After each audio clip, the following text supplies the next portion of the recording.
रंग माझा वेगळा या मालिकेच्या 11 ऑगस्टच्या भागामध्ये आपण पाहणार आहोत. आयशा ही देशमुखबाईंना सांगत असते, शिंदे वकिलांनी कोर्टाची अर्जंट तारीख मागून घेतली आहे. उद्याच कोर्टाची तारीख आहे. पण उद्या दीपा आणि दीपिकाचे रिपोर्ट्स हे येणार आहेत की त्यांना ते लगेच कोर्टामध्ये सादर करण्याचे असणार. देशमुखबाई आयशाला म्हणतात की उद्या मग खरा रिपोर्ट लागणार तर दीपिका ही कायमची दीपाकडे जाणार. वर आयशा म्हणते की नाही, मी कधी खरा निकाल हा लागूच देणार नाही. वर देशमुखबाई ही आयशाला विचारतात की मग तू काय करणार आहेस? आयशा देशमुखबाईला म्हणते की दीपिका ही कार्तिकच्या आयुष्यामधून निघून गेली तर कार्तिक हा माझ्या आयुष्यातून कायमचा निघून जाईल आणि त्यामुळे मी खरे रिपोर्ट हे कोर्टामध्ये पोचूच देणार नाही. ती देशमुखबाई आयशाला म्हणतात, जे काय करशील ते अगदी सांभाळून कर. तर दुसरीकडे कार्तिक हा खूपच काळजीत असतो. ललित हा त्याला विचारतो की कार्तिक नक्की काय झाले आहे? तू कशाचा विचार करतोस? उद्या कोर्टामध्ये नक्की काय निर्णय लागेल? आणि त्यावर सौंदर्या कार्तिकला म्हणते, जे सत्य आहे ते बाहेर येणारच आणि सत्य हेच आहे की दीपिका ही दीपाचीच मुलगी आहे. ललित हा कार्तिकला म्हणतो की हे सत्य तुला आज ना उद्या स्वीकारावेच लागेल. कार्तिक म्हणते, हो, पण हे सत्य स्वीकारणं मला खूपच अवघड वाटत आहे. तर दुसरीकडे दीपा ही देवाकडे प्रार्थना करते, आज सगळं व्यवस्थित पार पडू देस आणि दीपिकाचा ताबा हा मलाच मिळू दे. नंतर साक्षी देखील दीपाला धीर देत म्हणते, आधी तू खूपच स्ट्रगल केलं आहेस, यानंतर तुला जे हवे तेच तुला मिळणार. अश्विनी देखील दीपाला म्हणते, दीपिका ही तुझीच मुलगी आहे, तिचा ताबा हा तुलाच मिळणार, तू काही काळजी करू नकोस. दुसरीकडे दीपिका ही शाळेमध्ये जाण्यासाठी तयार होऊन येते आणि तिला पाहून कार्तिकच्या डोळ्यामध्ये पाणी येतं आणि तो तेथून लगेच जाण्यासाठी निघतो. तर दीपिका हा त्याला थांबवत विचारते, झाले आहे डॅडा, तू कुठे निघालास? त्यावर कार्तिक हा दीपिकाला सांगतो की मला कोर्टामध्ये जायचं आहे, मी एकटाच चाललोय, मग तुला शाळेमध्ये सोडवेल. दीपिका ही कार्तिकला म्हणते की नाही डॅडा, आपण दोघे एकत्र जाऊया.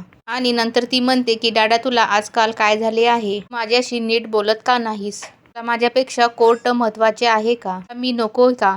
तिचे हे प्रश्न ऐकून कार्तिक तिला रडतच मिठी मारतो आणि तो दीपिकाला म्हणतो की तुला माहिती आहे ना, मी तुझ्याशिवाय नाही जगू शकत. मी तुला माझ्यापासून कधीच लांब नाही करणार, मी कितीही प्रयत्न केला तरी पण. त्यावर दीपिका ही कार्तिकचे डोळे पुसत म्हणते, डॅडा, तू प्लीज रडू नकोस ना, रडताना पाहायला मला नाही आवडत आणि तू काहीच काळजी करू नकोस. तुझ्या कोर्टामधले काम लवकर पूर्ण होईल, हवे तसं. त्यानंतर आपण दोघे खूपच मजा करूया आणि खूप खेळू.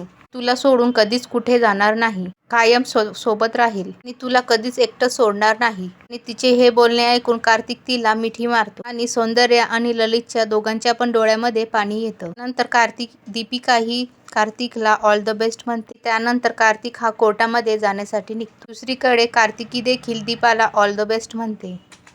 नंतर दीपा सुद्धा कोर्टामध्ये जाण्यासाठी निघते. इकडे दीपिका ही सौंदर्याला म्हणते, डॅडाला समजव ना की तुझ्या कोर्टामधलं काम लवकर पूर्ण होईल. पण ते काम सुरू झाल्यापासून डॅडा खूपच शांत असतो, तर त्याचं मूड सुद्धा ऑफ असतं. सौंदर्या ही तिला समजावत म्हणते, मोठ्या लोकांना कामाचा खूपच स्ट्रेस असतो, त्यामुळे आपण त्यांना समजून घ्यायचं. त्यावर दीपिका ही होकार देते. दुसरीकडे अश्विनीच्या ताईने तिला राखी पाठविलेली असते, त्यामुळे कार्तिकी ही अश्विनीला विचारते, राखी तर बहीण भावाला बांधते ना? अश्विनी म्हणते, हो, पण आम्हा दोघींना भाऊ नाही, त्यामुळे आम्हीच दोघी एकमेकींना राखी बांधतो. सुरुवात केली.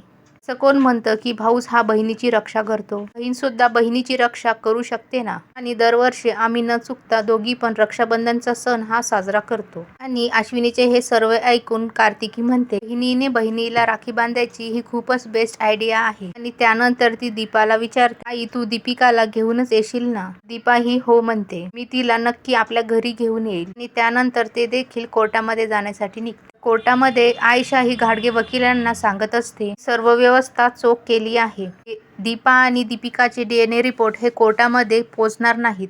तर घाडगे वकील म्हणतात, आणि हा शेवटचा चान्स आहे, हे लक्षामध्ये ठेवा, नाहीतर हे केस आपण हरणार. तर आयशा म्हणते, हो, खरे रिपोर्ट हे कोर्टामध्ये कधीच पोचणार नाहीत. दुसरीकडे दीपिका ही सौंदर्याला विचारते, ग्रँडमा, डॅडा ओके ना ग? कारण तो माझ्याशी व्यवस्थित बोलत सुद्धा नाही. तर सौंदर्या म्हणते की प्रिन्सेस तू काही काळजी करू नकोस, मी समजावते डॅडाला. आणि तितक्यात अश्विनी आणि कार्तिकी देखील तेथे येतात. सौंदर्या ही अश्विनीचे आभार मानत म्हणते तुझे आभार मानावे तेवढे कमी आहेत. तुझ्या दीपाच्या पाठीशी तू एक फॅमिली मेंबर म्हणून हमेशा उभी असतेस. अश्विनी सौंदर्याला म्हणते की दीपा ही माझी जीवाभावाची मैत्रिणी आहे, त्यासाठी तर मी एवढे नक्कीच करू शकते. नंतर अश्विनी हे तेथून जाण्यासाठी निघते. सौंदर्या ही दोन्ही मुलींना चॉकलेट देते, त्यांना पण त्यांच्या क्लासमध्ये जाण्यासाठी सांगते. दीपिका आणि कार्तिकीकडे दोघींकडे पाहत ती मनाशी म्हणते त्या दोघी नेहमी एकत्र राहतील, असाच निकाल असा लागू दे. दुसरीकडे कार्तिक हा आयशाला म्हणतो मी खूप नर्वस झालो आहे, आजचा हा दिवस कधी ना कधी येणार हे मला माहिती होतं, तर तो असा अचानक येईल याची मी कल्पना सुद्धा केली नव्हती. आयशा ही कार्तिकला समजावत म्हणते कार्तिक तू काही काळजी करू नकोस. कार्तिक म्हणतो की काळजी करून तसेही काय होणार आहे, शेवटचा रिझल्ट हा काय येणार आहे मला ते माहिती आहे, तो मला ऐकणार की नाही याची मला भीती वाटत आहे. सकाळी सुद्धा मी दीपिकाला पाहिले तेव्हा खूपच खचून गेलो होतो, तिच्याशिवाय नाही ग मी जगू शकणार. त्यावर आयशा म्हणते कार्तिक तू इतका इमोशनल का होत आहेस, कोर्टाचा निकाल हा अजून लागणार आहे. कार्तिक म्हणतो जर ही केस माझ्या हातून गेली जी दीपिका सुद्धा माझ्यापासून कायमची दूर होईल. और आयशा म्हणते की नाही असे काहीच होणार नाही, तू आजपर्यंत दीपिकाला किती प्रेमाने सांभाळले आहे, मग ती तिच्यापासून दूर का जाईल. कार्तिक आयशाला म्हणतो इतकं सगळं फेअर नसतं ग आयुष्यामध्ये, कोर्टाचा निकाल हा काय लागणार आहे हे मला माहिती आहे आणि त्यासाठीच मी माझ्या मनाची तयारी करत आहे. आयशा कार्तिकला म्हणते कदाचित तुला जे काही माहिती नाही हे काहीतरी कोर्टामध्ये होऊ शकतं आणि त्यामुळे नकोस तू काळजी करू. दुसरीकडे कार्तिकीने आणलेली राखी पाहून दीपिका ही खूपच खुश होते. ती की दीपिकाला सांगते की मी आज तुला राखी बांधणार आहे. आणि कार्तिकीचे हे बोलणे ऐकून दीपिका म्हणते की तू वेडी आहेस का, राखी ही तर बहीण भावाला बांधते ना.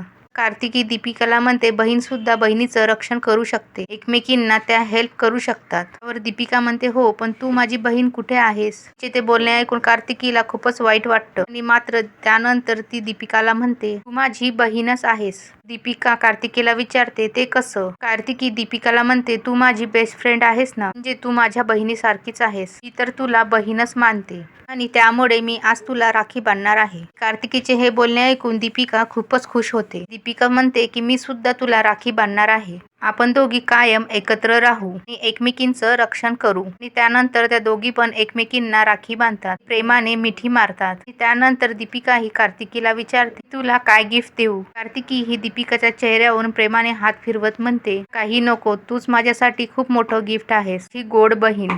त्यानंतर त्या दोघी एकमेकींना पुन्हा मिठी मारतात. आणि येणाऱ्या भागामध्ये आपण पाहणार आहोत शिंदे वकील हे DNA टेस्टचे रिपोर्ट घेऊन कोर्टामध्ये निघालेले असतात, तर हॉस्पिटलच्या बाहेरच त्यांचा अपघात होतो. त्यामुळे सर्वांनाच खूप मोठा धक्का बसतो. अपडेट्ससाठी आमच्या चॅनेलला लाईक करा, शेअर करा, सबस्क्राईब करा आणि कमेंट करायला विसरू नका.